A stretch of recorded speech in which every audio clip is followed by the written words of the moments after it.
Welcome everybody to a Q&A with Nets Gaming Crew presented by SUNY Esports. September or the fall season doesn't just mean the start of another football season. It also doesn't mean the start of, the new NBA season or a hockey campaign, but it also means school is finally back underway.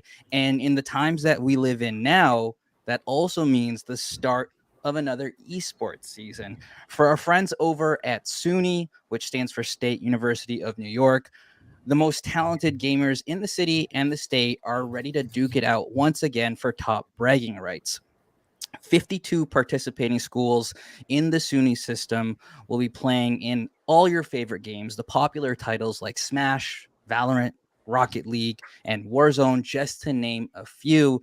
If you're interested and are at one of these very lucky and fortunate and very cool schools, all you got to do is follow SUNY at SUNY_esports on Twitter. You can also check out the official website at suny.leaguespot.gg.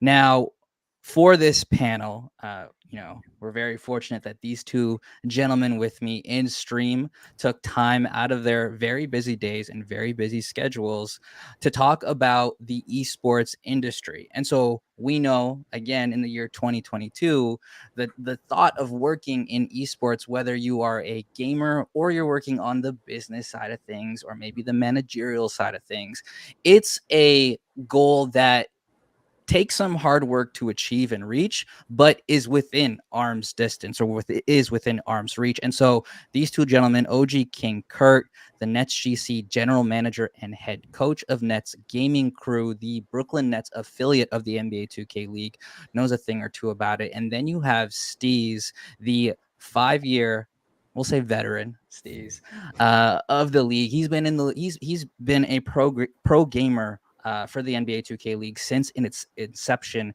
He spent his first 4 years with 76ers GC, and then obviously spending his most recent campaign here in Brooklyn. Gentlemen, how are you today? Doing good, man. Happy to be here. Yeah, I'm doing well. Happy to be here.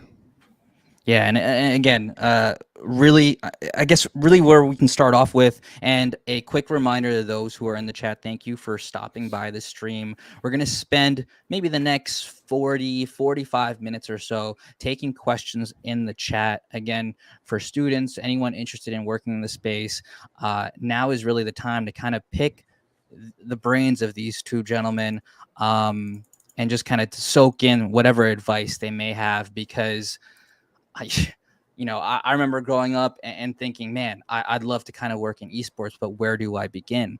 I guess really as a warm-up question for the both of you, let's start with, just the education space, that industry. How cool is it to see the education system start to intermingle, and connect with the esports industry to form this like entirely new space? Because the demographics for colleges and high schools and the demographics for esports are kind of perfect for each other. How cool is it to kind of start seeing these collaborations?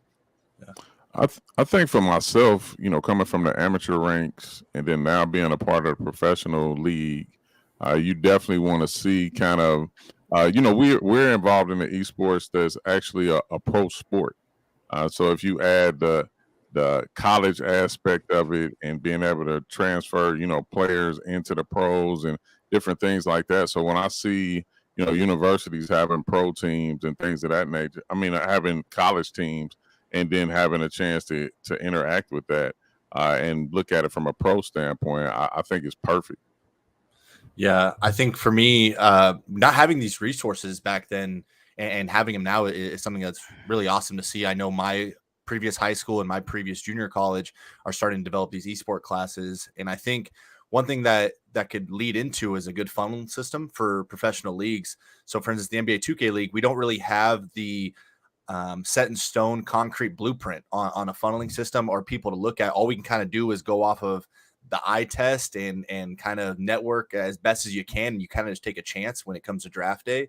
And so seeing these classes that are grooming these young players and these young esport athletes into hopefully one day being professionals, I think is a good stepping stone. And I think it's showing this world that esports is still slowly but surely taking over. And I've said it since day one. It's one of those trains that you either get on or you get off. But if you get off, like you're really making a mistake, because esports is a multi-billion-dollar industry right now, and it's only going up from here.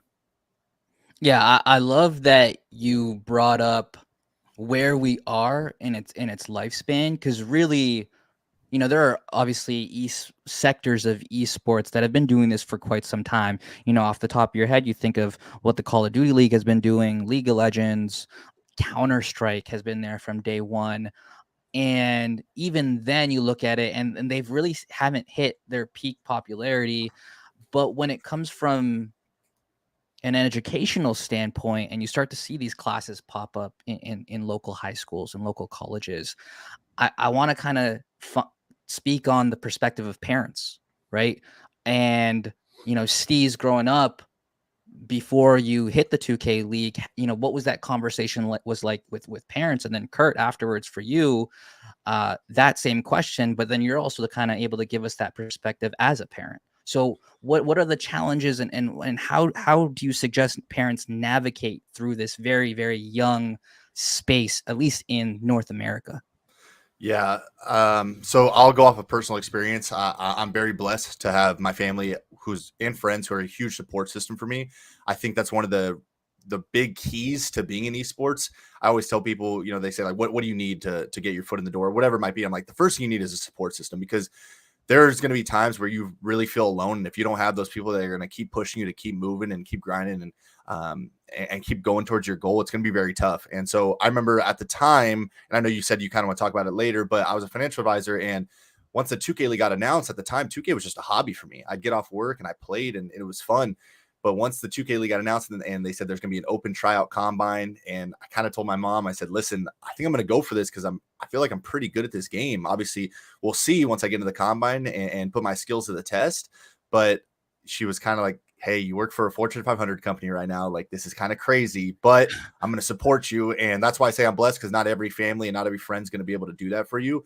And so, knowing that no matter what, they always supported me, win, lose, or draw, if I succeed or if I fail, they'll always be there for me. So that was huge. But it's tough, because I know parents nowadays that see their kids going to these esport classes and they don't see a possible outcome for them, or they don't see that light at the end of the tunnel. And it's tough, because it's hard to get them to know that. A lot of what we do in esports, it's a lot of unknowing. It's a lot of sacrifice and just surrender and just pray that there's going to be something there at the end of the day. And that's kind of how it worked for me. So sometimes it's not going to be so apparent what that light is and what the goal or what the professional league we're going to join is. But you got to just know that if this is something that you're truly passionate about, which is video games, and you put in that work and you put in that time and you do have that support system, something's going to happen. The key is always just getting the foot in the door. And I think I was very lucky. Also put in enough work to get to where I am. Curt, you've seen it from both perspectives, both trying to, get into that space just as a gamer. And then you've also experienced it, front row seat as a parent as well. What advice would you have for parents as, again, they navigate through this very young space that doesn't have a lot of precedent? Yeah, I think for me, I started gaming early as a kid, and I was fortunate enough to have parents like Steez who didn't have a problem with me playing games. But when you find yourself as a middle-aged man still playing games, it's often frowned upon. And still, fortunately for me, I still have my mom. Before she passed away, that she still supported me in what I was doing. But now I look at it where being a parent, being an uncle, and things of that nature. Now I have my kids, my nieces, nephews, and some of my grandkids. Like now they like, oh, I want to be in the pro game, and it's something that they're trying to look into and ask a lot of questions about. My whole family plays all types of games, so it's definitely been an experience. But as a parent, I just let them know that it's a career path potentially.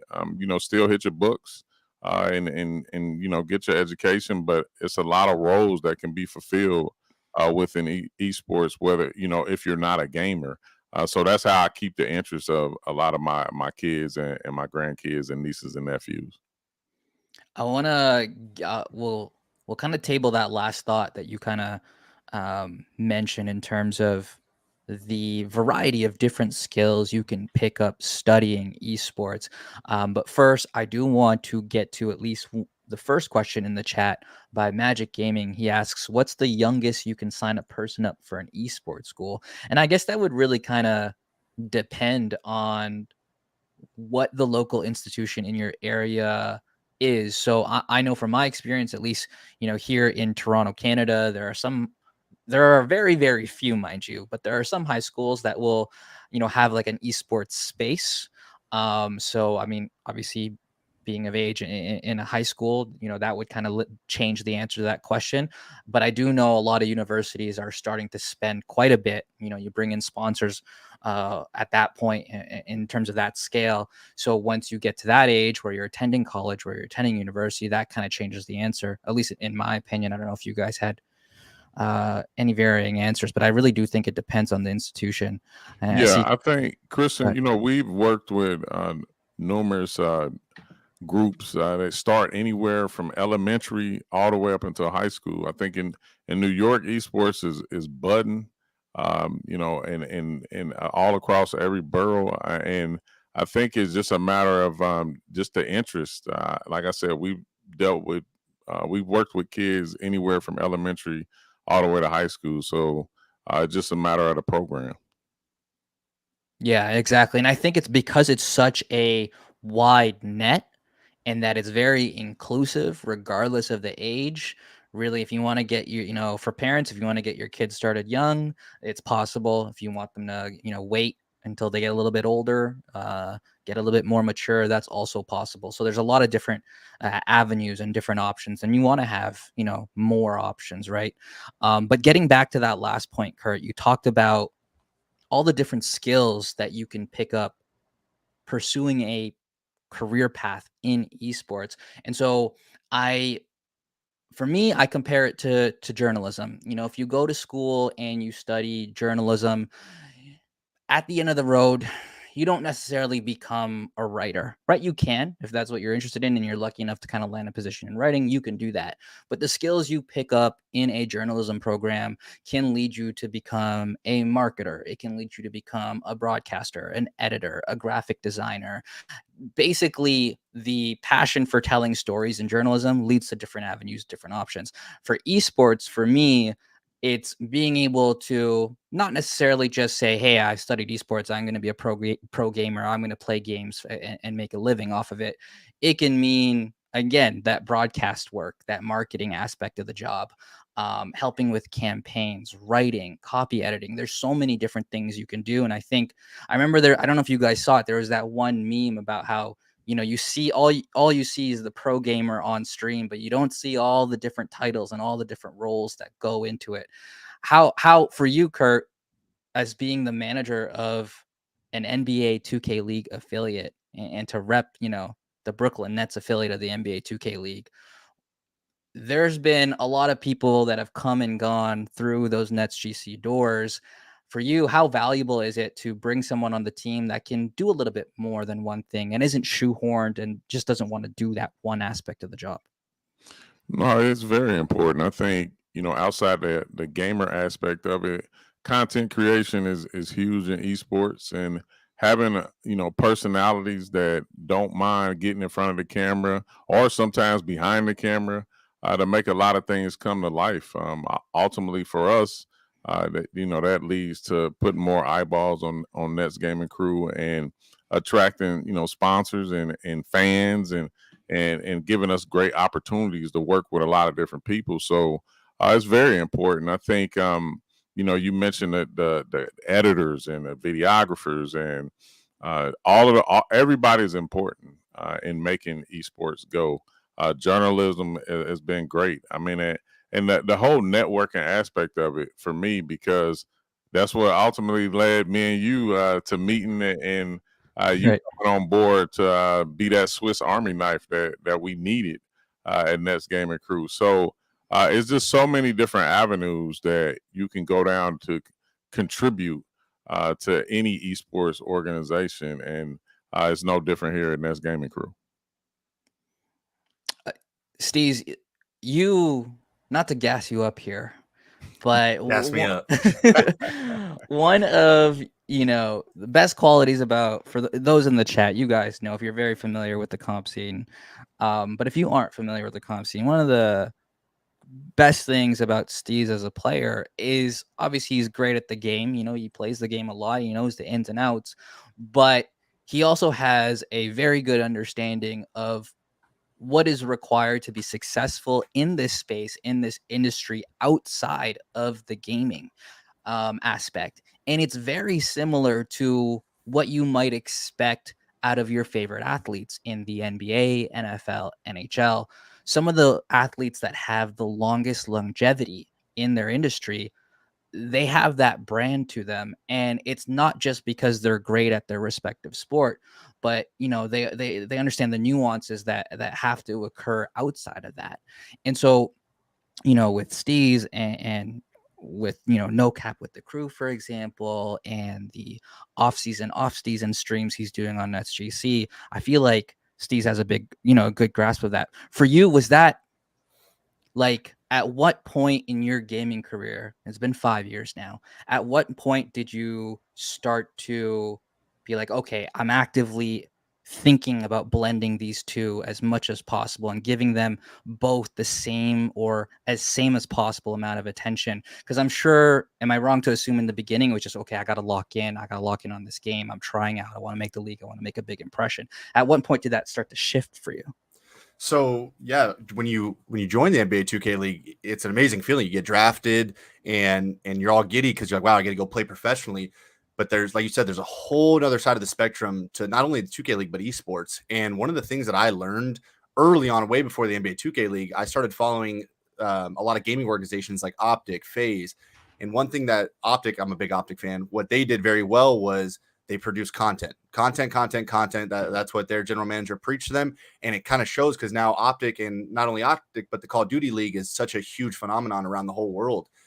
I think just the other day, the Texas Rangers had a game against the Anaheim Angels, and it was literally Optic night there at the Texas Ranger Stadium. And like that speaks, volumes, because hopefully, the NBA 2K League and NetsGC, we end up getting to that magnitude. But I realized early that not if you want to sit here and play video games until your thumbs fall off, great. And you know what? You might have a good career, but what are you going to do once you're done playing professionally? And so once I knew that, I knew I needed to have another avenue. And not only that, I love reaching out to fans, and I love being able to provide streams and content for them, whether that's Twitch, YouTube, TikTok, whatever it could be, even a podcast like No Cap with the Crew.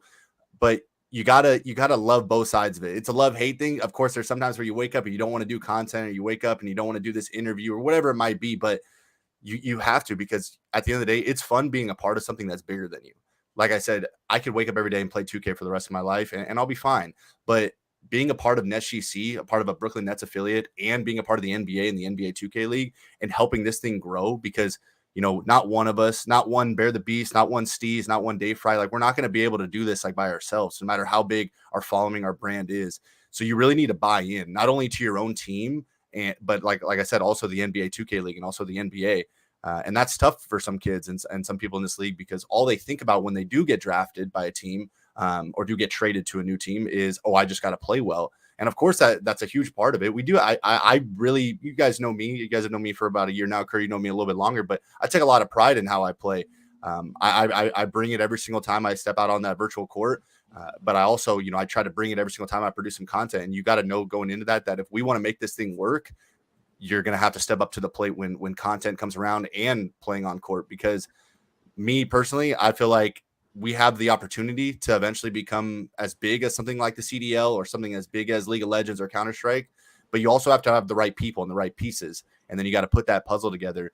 And, hopefully we keep growing as a brand, both as NetsGC and the NBA 2K League, with people. And hopefully I'm setting the blueprint a little bit, because I think I could be wrong, but I think the average of being in this league is honestly about like a year, maybe a little bit more than a year. A lot of people don't last long. And to say that I've been in here for 5 years, going on my 6th year, I think that's a big magnitude, and I take a lot of pride in that. And I think that I've done the right things, and I'm happy for where I've become, and the brand that Steez has been. Yeah, it's a very, like, for most, it's not even just the NBA 2K League. It's in other esports professions and leagues and organizations all over the world.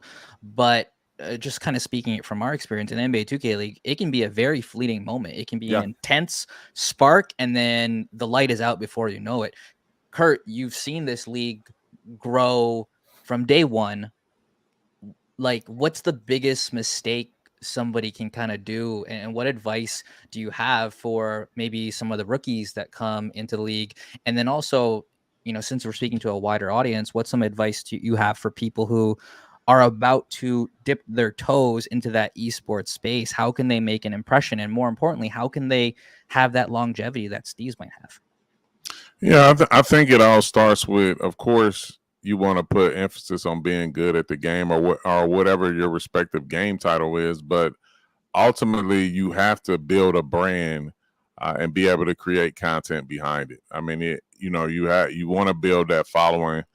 You want to get the ball rolling behind you and everything that you do, because ultimately, whatever organization you go to, you want to take that following with you to that organization. And I think sometimes the players get they focus a lot on the game, and they let that wear and stress them out. And I understand it. I mean, it's a lot of money on the line that they play for, and a lot of things that they want to achieve personally. But I think you have to put that extra energy into creating content, building your brand, and building that following that hopefully transfers over into whatever organization you go to.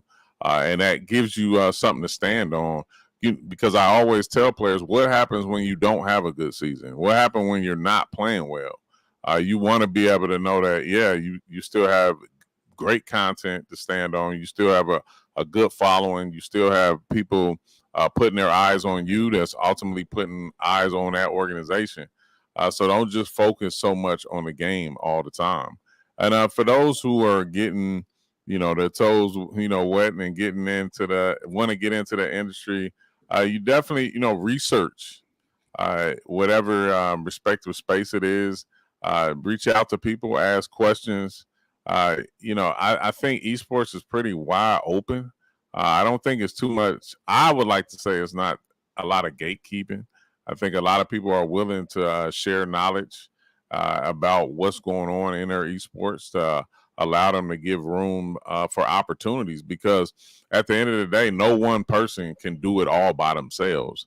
And I think it takes a great team of people to have a great esports organization. And that's something that we've taken pride in and built over these last couple of years at NetsGC, and just building a firm team of people, all the way from, myself being a general manager and head coach, but the players, the content team, the marketing team, the partnership and sponsorship team. So it takes a village, and I think we've done a great job in doing that. But we still got a lot of work to do, but I think we're on our way. Yeah, and because it takes a village, I think, and again, this is speaking directly to whoever may be attending one of these SUNY colleges, or let's say you're here in this stream because you're a big part of the 2K community and you want to, be able to work with an NBA 2K League organization. I think because it's such a young space, there's almost no there's a level, there's like a sense of a playbook, but there's no clear cut roadmap of this is how you go about things to get in the space.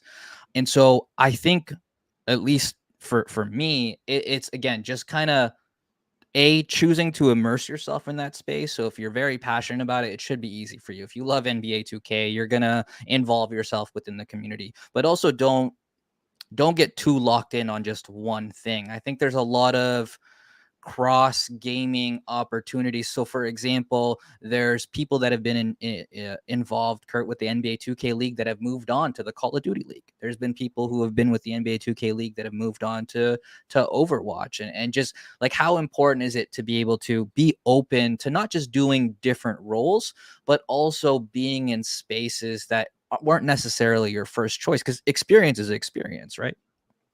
No, I agree. I mean, you have to keep your options open. I mean, and expand your mind. I mean, I think at the end of the day, esports is all gaming. I don't think you should just shut off, other gaming titles. I mean, I think a lot of people have, hopes and dreams of, either making an NBA 2K League as a player, as a general manager, or head coach. But if you see another opportunity available in other esports, why ignore that? Help build your resume. Get familiar with a lot of people in the space that can support you and help guide you in the right direction. And hopefully, another position opens up, then you get a chance to get that. I've seen a lot of people come and go within the 2K League and move on to different positions in other gaming titles, as you mentioned. But still, at the end of the day, it's esports, and I think a lot of us are getting a chance to wake up every day and live out our dreams. I know I can probably speak for me and Steez and a lot of other people. 5 or 6 years ago, I don't think anybody thought we'd be representing the NBA organizations and doing a lot of the things that we've managed to do over the years. So, keep your options open. Don't shy away from any opportunities. Sometimes it may be an opportunity that you may think less of, but it can end up turning to be something greater. I've had an opportunity to help people get into certain positions, and it's no better feeling than that. And they probably was starting at somewhere that they didn't want to be, and then ultimately they ended up being somewhere that they're highly grateful for now. So just keep your options open, network, and be ready for the moment. I know a lot of people set out goals and different things that they want to accomplish. But the one thing I used to always say to people is that don't let an opportunity arrive and you're not ready. You want to try to be as ready as much as possible so you can tackle whatever comes with it. 100%. And again, if any of you guys are just joining us in the chat, this is a Q&A with Nets Gaming Crew presented by SUNY Esports. You can follow SUNY at SUNY_esports on Twitter. You can visit the official website that has literally a perfectly laid out format of the different games that are being played this year by our students or by SUNY students, and the different tournaments and scheduling and whatnot. And that can all be found on suny.leaguespot.gg. And you can also follow SUNY at SUNY. Steez, you brought it up a little bit earlier. You have that background as a financial advisor. And you talked about, it was a risk, right? Being able to kind of leverage what you already had. It was certain with this unknown that you were super passionate about. But because I feel like it's just the perfect talking point, especially considering, we have the students in the chat, and for, all the students that are going to be watching the archive version of this, how much did that background and that training and that education help you in the esports space and with your esports career? Like, did it give you a little bit of confidence to kind of pursue esports, knowing that you could maybe fall back on that? And then on the flip side, how did it help you once you got your foot in the door? Yeah, I'd say there's a huge level of security when, I had a financial advising job in Beverly Hills, and at 22, 23 years old, any kid would love that right out of college. Especially because I came out with a sociology degree. So when I was driving back, I had no idea what I wanted to do for the rest of my life. And so kind of hopping into that, it was a good job. It was nice showing up every single day at 8 o'clock, 8:30, having my first meetings. And, I'm sitting with these like 40, 45-year-old gentlemen that are financial advisors, have been financial advisors for about 20, 25 years, and they know everything about the game. But one thing I slowly started to learn was, even though I was good at it, I just wasn't 100% passionate about it. And I think that's something that, people are very blessed with if they get to do something that they're very passionate about. So once I ended up joining the NBA 2K League, I had the safety net always behind me with my certification to be a financial advisor and my degree as a sociologist. But being passionate about playing video games is something that I have never taken for granted. And I wake up every day and I enjoy what I do. I know there's times where I've walked into facilities at the Barclays Center and Curt's asked me, like, how do you do it? Like, and it's just, you got to wake up and realize what you're here for and what you've kind of left behind and what you've sacrificed. I always try to tell myself, or remind myself as much as possible, that especially my support system, there's too many people that count on me to not like be successful. I don't want to say, but there's so many things I've sacrificed, relationships. And, the people that I'm still in relationships with and the people I'm not in relationships with, you're still sacrificing for those people, because technically you've either lost some people or you gained some people because of these sacrifices I've made to be in the 2K league. And so I owe it to all those type of people that support me, whether from far or close, to keep grinding. And that's something that I've learned from not only the work life before the 2K league, but now it's like, it was a great job what I did, Kristian, but you get to wake up every single day and I get to turn on my PS5 and I get to play NBA 2K and I get to stream it in front of hundreds of people. And then when we're in the 2K league, thousands and thousands of people get to watch us play professionally and do something that we love. You can't really pass that up. And I think there are some people that really do take that for granted. And that's kind of why you see an early expiration date on their career, which is so unfortunate, because I guess they just don't think about those same things that I kind of think about. It's something that's kind of been instilled in me my whole life. And maybe that's not even from financial advising. Maybe that's a little bit from sports. I played football my whole life. And so there's a lot of discipline that comes with that. And I learned every single day that, there's a funny quote where if you put all your problems into a pile with everybody else in the world and you got to see everybody else's problems, you'd probably take your problems back and run away. And that's kind of something that's kind of sit with me for a while, because no matter what I think I'm going through, if I'm going through a tough time, if I'm missing people, whatever it might be, I still realize that I'm doing something that I love every single day, something I'm truly passionate about, and I don't take it for granted. And that's why, I work my tail off every single day, whether it's on court or off court. And it's something that I'm truly blessed to be able to do every single day. When I put on the black and white with NetsGC, or if I get to rep the red, white, and blue for the NBA 2K league, whatever it might be, it's something very special. And I think if you really hone in on whatever esport avenue you go in and you just buy in, and you don't really think about it for the money or anything like that, you just think about it truly for your passion about it, you're going to see a real long career, and not only professionally wise playing, but even afterwards, whether that's me becoming a commentator or a GM, coach, whatever it might be.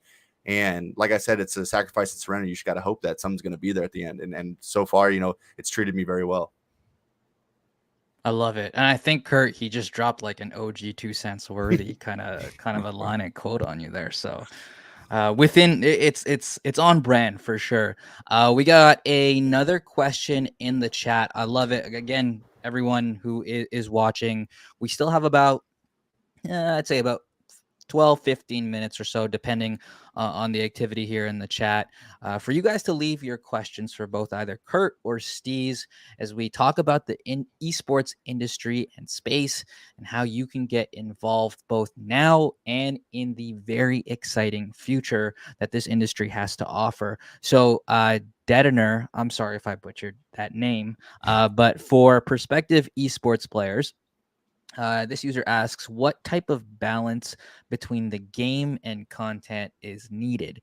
You've mentioned that players need to set themselves up for life after their chance in the pro leagues, but putting too much time into content may hinder your gameplay. Sounds almost like it is 2 full-time jobs. I actually love that this was brought up, because you see within the 2K community and the COD community, at least within North America, and I guess basically any esports league, this conversation comes up, a couple times a year. And it's such a very delicate balance, because on one hand, you're trying to secure your future, but on the other hand, you need to lock in on the now, right? Because you could be, cut or traded or, not retained in terms of the 2K league. So fellas, how do we go about properly balancing that? Go ahead, Curt. I think for me, when you're in season, of course, your primary focus is on the game and being successful as a player, as a teammate, and functionally as a team as a whole. But in quote unquote the off season, which is never an off season, while you're playing the game, you're naturally creating content. All you need to do is just record it. And then if you're fortunate enough to know how to edit and everything yourself, then you can put aside some time to be able to, edit, produce, and get and post and get it out there. But I think during the season, you want to focus a lot on gameplay. But in the off season, I think that's where you kind of balance it out. When you're playing the game, no matter what, you're already organically creating content, whether it's sound bites from you communicating through the game, whether it's your gameplay, you having a good game, you creating highlights that way. And now you have so many different apps where you don't even have to do, long versions if you don't want to. You got YouTube Shorts, you got TikTok, you got Reels. I mean, it's so many different things that you can do to get content out there that you don't have to dedicate a lot of time to it. I think personally, what I've seen from a lot of the successful content creators within our space is that you use that 10 to 15 second clips to gain a lot of traction and a lot of views and different things of that nature. And if you're putting out long form content maybe once a week or twice a week, you're in great shape. So I don't think it's something, the way that you're able to put out content nowadays, I think it's a perfect balance that you can create, and you can have your own cadence built to what's comforting for you, and therefore you don't feel overwhelmed at all. Yeah, I think for me, like Curt kind of said, it's not even about coming up with this huge masterful plan of what I want to do. How am I going to get 100K views on this or that? No, it was something as simple for me. Here's a real life example. We have a 3v3 game. We ended up pulling off a nice win. I come home, celebrate with some dinner, and I go right to my room and I start putting together some clips and I post them right to TikTok. And that's literally right after a game. And when I'm mentally exhausted, drained, but I know it's something that kind of needs to be done. So there's a little bit of discipline that comes with not only playing professionally, but like I said, also producing some content. You got to find that good balance. Yeah, there are going to be times where you have like a week during the season where you're nothing but grinding the actual game and not really producing content. Yeah, so then maybe that next week we set a little bit more time just for content. And that was fine. That's why when NetsGC, we were such a big producer of content this year. And I don't think anybody ever batted an eye this year as a player. We were always up for it because we knew that, yeah, maybe we're doing content early. Maybe, we're a little tired and don't want to do it, but we know there's a bigger picture at the end of the day. And if you can kind of take that to your own personal brand, then that'll really help you in the long run. For me, yeah, I've always kind of struggled with knowing like, okay, am I grinding the game enough? Am I going to be good enough than the next guy? Am I producing enough content to put my name out there, getting my brand out there? Something that I did, and I won't go into too much, but it's called the Burn 10s. It's my own little platform. It was something that I came up with because it was different than everybody else. And it kind of took off and it got a lot of attraction, a lot of eyes on it. And now I'm going to be streaming for not only NetsGC in the offseason, but also the NBA 2K League with that platform that I provided. So I guess my biggest thing for you guys would be just find something that's unique. Don't try to follow the next guy. Be your own person, and then just balance. At the end of the day, you're obviously going to be worried about your professional job because you do want to win in this league or in any esport in general. But once you find that balance, it's nice. And then the last thing I'd say is you also got to know when it's time to like take a break and get away from the screen. So I put in a lot of work in my weeks. And so when a Saturday comes around and I want to go relax, hang out with some of my buddies, like I go do it and I don't put that pressure on me anymore. I know I'm a 5-year vet. I know what I bring to the table. So if there was ever a question of like, does my team are they not counting on me anymore? Or do they not think I'm taking this as serious? I don't question that because they know that like when it's time to lock in during the season, I give it my all and I sacrifice a lot. So yeah. I love that. And just kind of quickly add to that before we get to the next question in the chat. But if you're a player and you are at this point, I'm kind of answering it and looking at it as you're in the league now. Maybe this might be your first year or something, because this is where it really starts to matter. During the season, I think most, if not all, organizations will tell you winning matters most. You still have other obligations, but winning really kind of cures all, for real. Like it'll help, casual viewers will instinctively gravitate towards a winner in esports. So you're drawing more viewers, you're drawing more engagement, you're doing something, you're helping your content by winning. Winning improves the vibes in the locker room, right? As many esport players and professionals will tell you. And when the vibes are good, the content will also probably be easier to produce. But again, it goes back to noting that there are other obligations. And if you were an athlete in the NBA, regardless, or NFL, NHL, regardless of the sport, your duty to the organization isn't just to play the game at a high level, but you're also making community appearances. You may also have to do things for sponsors and partners. There are different aspects of the job at hand that you have to kind of fulfill and do well. And I think the esport players that do it the best are not, it's not a coincidence that they are the most successful, both financially and in terms of popularity. There's a skill gap to maintaining your skill in that esport, and churning out good content. I think of a very easy answer is, again, Scump, right? For in the Call of Duty scene. He's been doing this for so long, and I think a lot of us are firm believers in that he's been able to survive this long because he is so popular. I think he'll be the first to tell you that he was a much better Call of Duty player, 5, 6, 7 years ago than he is today. But I think he'll have a spot in the league for as long as he wants, or until he wants to retire, because he's established that reliable brand that puts out consistent content. And so that leads us to our next question, which is a familiar person within the NetsGC ranks. You got Jaden. He asks, how do you grow your content besides consistency? I believe that's Jaden. That is Jaden, yeah. I would say for me, the easiest thing is to find your niche. So you're being organic, because I think a lot of people can tell when you're not, when you're not being yourself, or you're following the next wave, or you're following the next trend. I think, and then also in that, it helps build consistency, because when you're naturally being yourself, you don't mind producing the content, because it's just literally you being you. I think that's something that has worked for me, even through moments where I may have, kind of been, I guess I quote unquote call it a content creator block.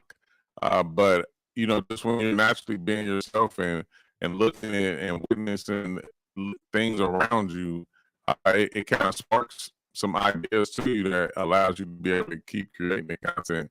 And then another thing is that, don't be afraid to go outside the box sometimes and do some things typically that you wouldn't do.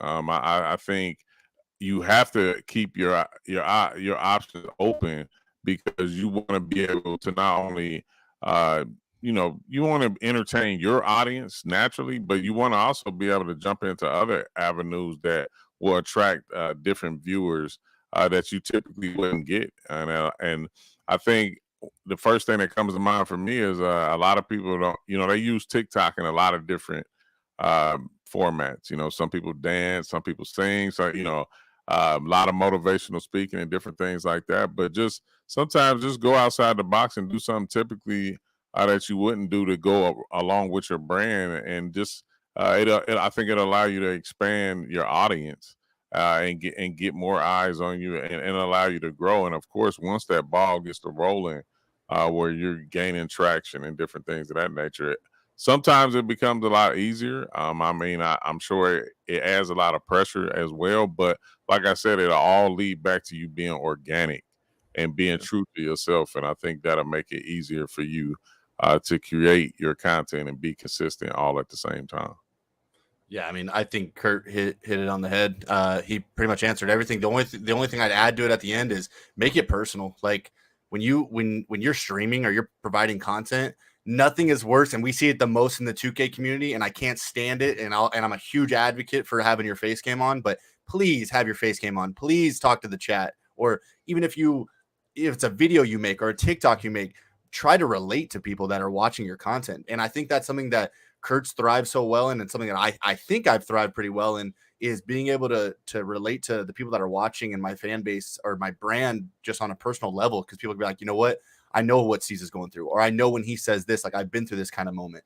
I think that's something that is easy to grow your brand. And that's something as simple as, like, you're streaming and somebody asks a question in the chat, take 3 seconds out of your time to mute your mic in the party and talk to the chat for a little bit. I think that's huge. And people think that we're some, big celebrities as professional 2K players, or we're in esports, and we're really not. We're regular people that are just pretty good at video games, or, we're awesome managers, and it's just, we could talk to people. And I think being content creators, that's a big part of it. It's just have a personal touch with some of these guys that really look up to you and are actually watching your content and taking time out of their day.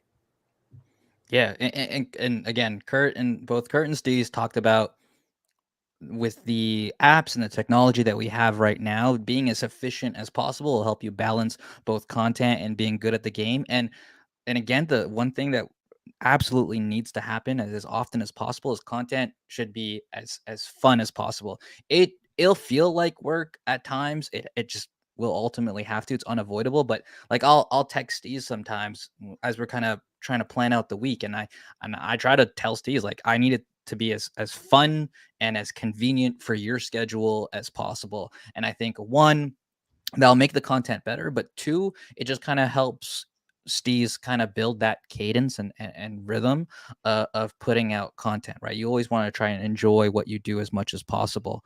Um, as we kind of get to the end here, I guess really the last few things I just wanted to touch on because we have, at least, for this stream's purposes, we're talking to our SUNY students who may or may not be participating in a SUNY esport. We know we talked about it, 52 participating schools this year playing games like Smash, Valorant, Rocket League, Warzone, Call of Duty Vanguard, you name it, they have it.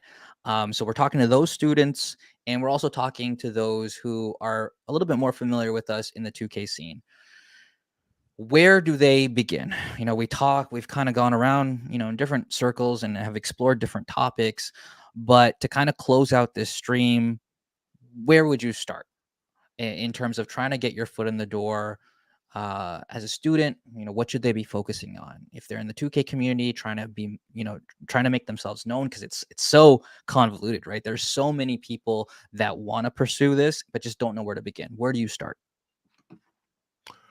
I'd say for me, I mean, naturally the attraction is to be a player. I think I'm kind of like at the end of the road, so to speak, when you think about it, becoming a coach or a manager.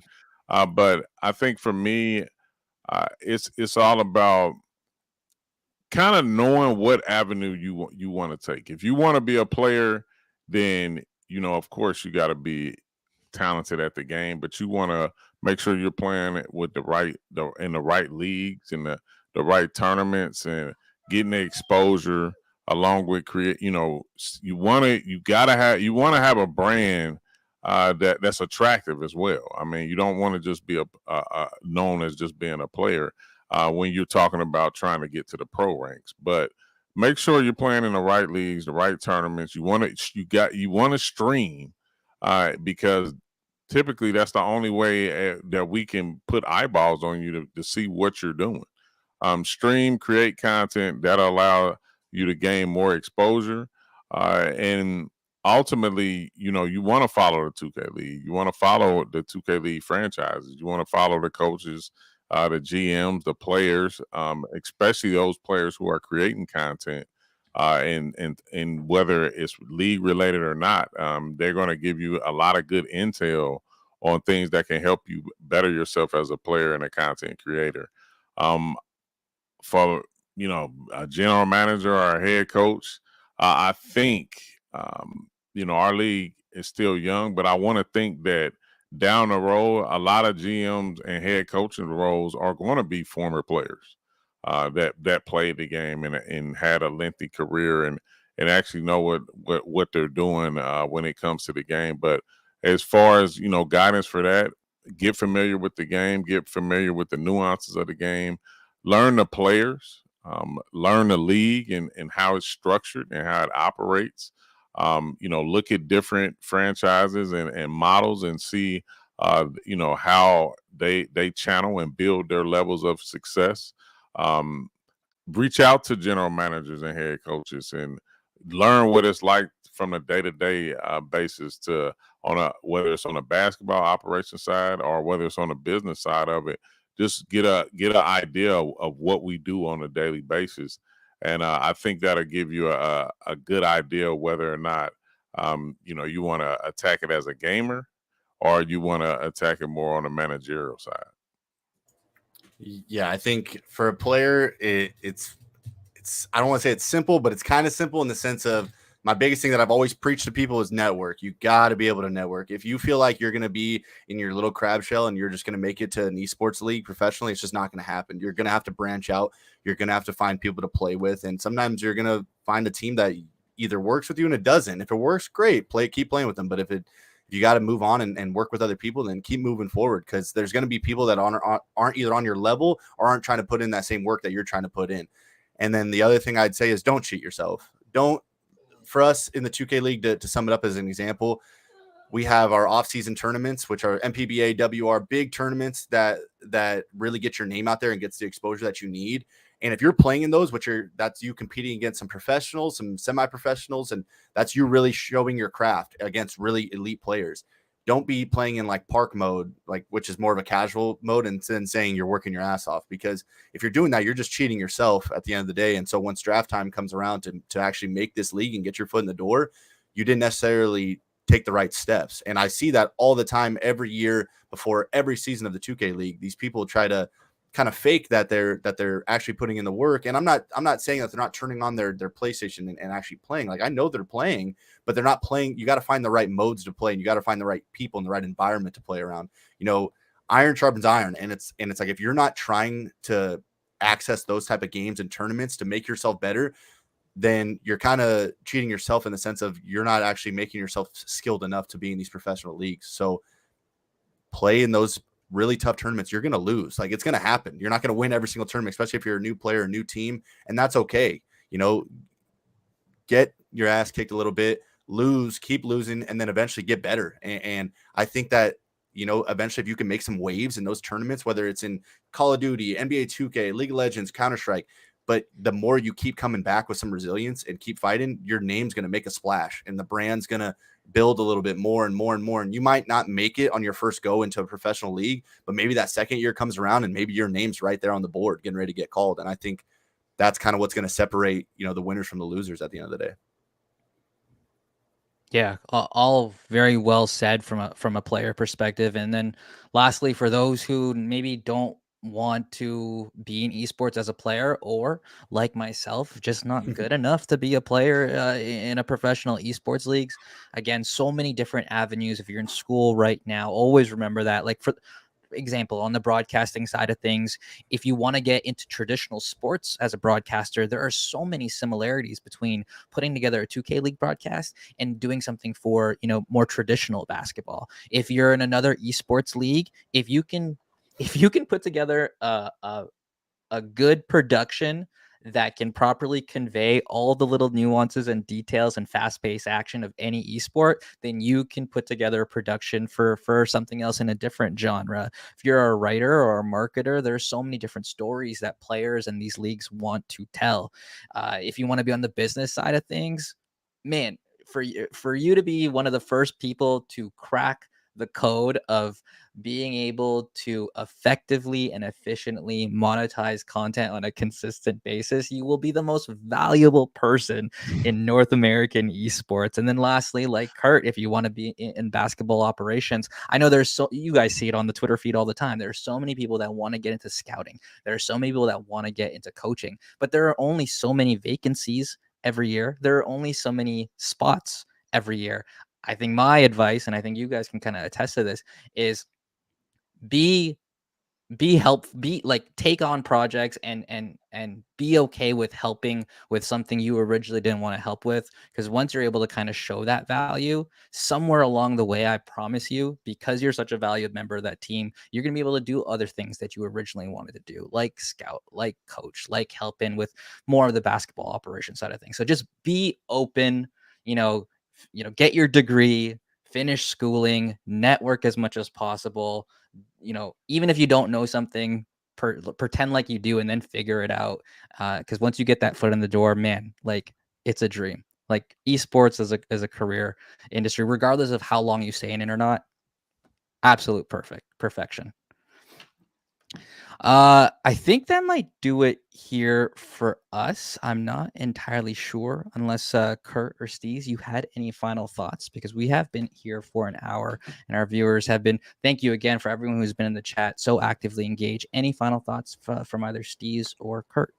I guess I want to say, on my end is make sure you follow the NBA 2K League on all social media platforms. Follow Nets Gaming Crew on all social media platforms. You can follow myself, OG King Curt, on all social media platforms, and just feel free to reach out.